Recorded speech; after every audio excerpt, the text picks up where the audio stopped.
We're inside St Mary's Church, the parish church on Lindisfarne. This is where Kate and David Adam, Kate Tristan and David Adam have been parish priest. Paul Collins is currently parish priest here. So the very front end of the church is the oldest end, as it often is. So that would be the late Anglo-Saxon period building. And there's various different aspects of the building that are quite interesting. The posts this side are circular, the posts that side have got edges on. So you can read the history of the building with some of the information over the side there. Just over behind you there, you'll see that's the sculpture of the monks taking Cuthbert's coffin.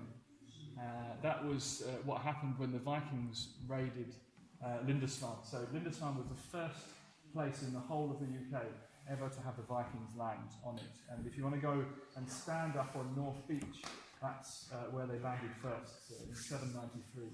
So the church on Lindisfarne, which could possibly have been this one, maybe the other one we'll look at a little bit later, was the first thing that was ever ransacked by the Vikings. The gold and the crosses and things, the first stuff ever stolen by the Vikings. So when they're coming and they were raiding the island, Cuthbert was buried here, so they dug his coffin up and he had the hand and head of Oswald in as well. And they carried Cuthbert's coffin onto the mainland. There's a couple of places that you can visit that were on their journey. Cuthbert's cave is just on the mainland a little bit where they hid from the Vikings. Incredible space. And then they went to 2 or 3 other places. They went to Chester Street and they ended up on top of the hill where Durham Cathedral now stands. And Cuthbert is still there. And just recently they have brought the coffin out from under the ground, but it's now in a permanent glass case inside Durham Cathedral. But that's why Durham Cathedral is built there, because that's where Cuthbert was taken initially. So that's a great sculpture of the monks taking Cuthbert's coffin and running from the Vikings. You'll see at the back here on that side there's a lovely stained glass window of Aidan, and over this side there's a wonderful stained glass window of Cuthbert. You'll notice that they have different haircuts. And that's a significant thing, because the Celtic saints, before the Synod of Whitby, had the Celtic monks had a certain way of cutting their hair, and then after the Synod of Whitby, they had to come in line with how the Latin Church cut their hair, the monks cut their hair, and it was slightly different. And so the difference was that the Latin monks had their hair cut in a circle to represent the crown of thorns, to make them stand out. And like we were talking about this morning with the Celtic cross, the Celtic monks cut their hair by shaving the front and leaving the back long, because that's how the Druids cut their hair. And so the Druids were already recognised as spiritual leaders, and so as they walked around, they would be recognised as spiritual leaders. And so people would come to them and ask for a blessing, or ask for a prayer, or ask for spiritual teaching, in which case they would then talk about Christ. But they presented themselves in a way that people already understood as someone who was a spiritual, holy person.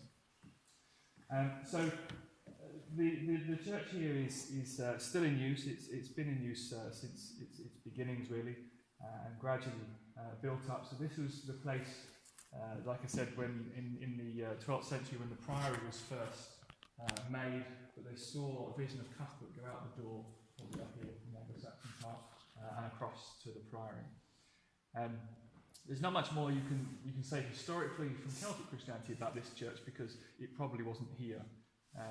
It certainly wasn't here in Aidan's day, and probably just a little bit of it was here later on. Interestingly, just from a modern perspective, this little bit here, which is often a side chapel in most churches dedicated to Mary and the Holy Spirit, this is the Fisherman's Chapel, because it's such a massive part of the island's modern history. And you'll see just here a little boat with one single board across it to sit on. This is a coracle. So this is a single person coracle. And these were traditional boats, particularly in the Celtic and Anglo-Saxon period. And sometimes we read in some of the histories that the Celtic monks, on their desire to just be where God wanted them to be, they would collect together and build a coracle big enough for no more than 3, so maybe half that size or maybe twice that size, and they would get pushed out onto sea by the monks in their monastery, they'd have no oars, no rudders, no sail, and they'd just bob around. They'd have supplies on the coracle for probably about a week, enough for a week, bob around on the sea, and go wherever the boat took them. So in the Anglo-Saxon Chronicles, which was started by King Alfred the Great, there's a story of 3 Irish monks hitting the Cornish coastline in one of these that had been at sea for 7 days, and came on and said, we're just here to be missionaries wherever God sends us. So that's why we were just pushed out with no way of directing ourselves or empowering ourselves. So in a minute we'll go and have a look at the base of the Anglo-Saxon standing stone, and we'll look up at the hoof, and I'll talk about that a little bit, and then any who want to or are able to come up the hoof, we'll go up there just to stand in the space of that original chapel. So here we are in St Mary's Church, and we're standing next to the sculpture called the Journey, and this is a representation made of wood of the monks taking the Cuthbert coffin down away from Lindisfarne, which ended up in the end at Durham, where Durham Cathedral now is, and Cuthbert's body and coffin is still there. So when the Vikings raided Lindisfarne, they had to take Cuthbert's coffin to keep it safe, to keep it sanctified, and they carried it all the way down via a few places, including Chester Street and Cuthbert's Cave, which you can go and visit just on the mainland here, carrying it all the way down, ending in Durham, and burying it where Durham Cathedral now is, building a small chapel in remembrance there. So this is a wonderful sculpture depicting that escape, so it's called the Journey. So can you just explain the difference between pantheism and panentheism? Yeah. Pantheism and panentheism. Yeah, so the idea of the pagans and the pre-Christians was that there's no separation between, there's no distinction between what's created and God, so they could worship the trees and all the aspects of nature. So that's what pantheism is. There's no distinction. So pantheism says everything is God, really. So that isn't Christian? No, but what the Celtic Christians did, who had a very holistic understanding and included nature in their spirituality, very slightly different, was panentheism, Yeah. as you said. So pantheism is that everything is God. Panentheism says God is in everything. Right. So it's the Spirit of God in the natural world around us. So it was a sacred space. So when a Christian worships, and if a Christian loves nature, how is a Christian to appreciate the natural world? If you go from the Celtic perspective, that there was no distinction between the spiritual and the physical. So the physical world was as sacred as the spiritual realm, and that was part of what created what the Celts called, or what we would term now in the Celtic tradition as the thin places. So places where the veil between the spiritual world and the physical world feel thin.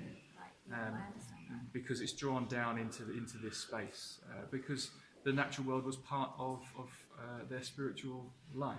So God had redeemed the world.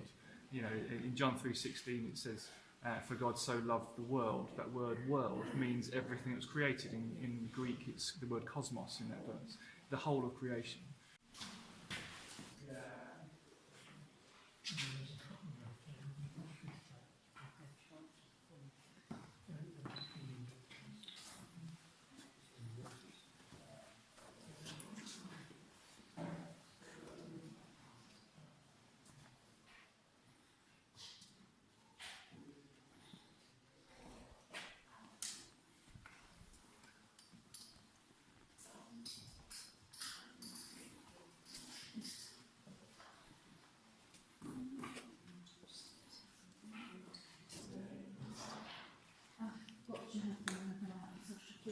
Oh, it's a balance. And also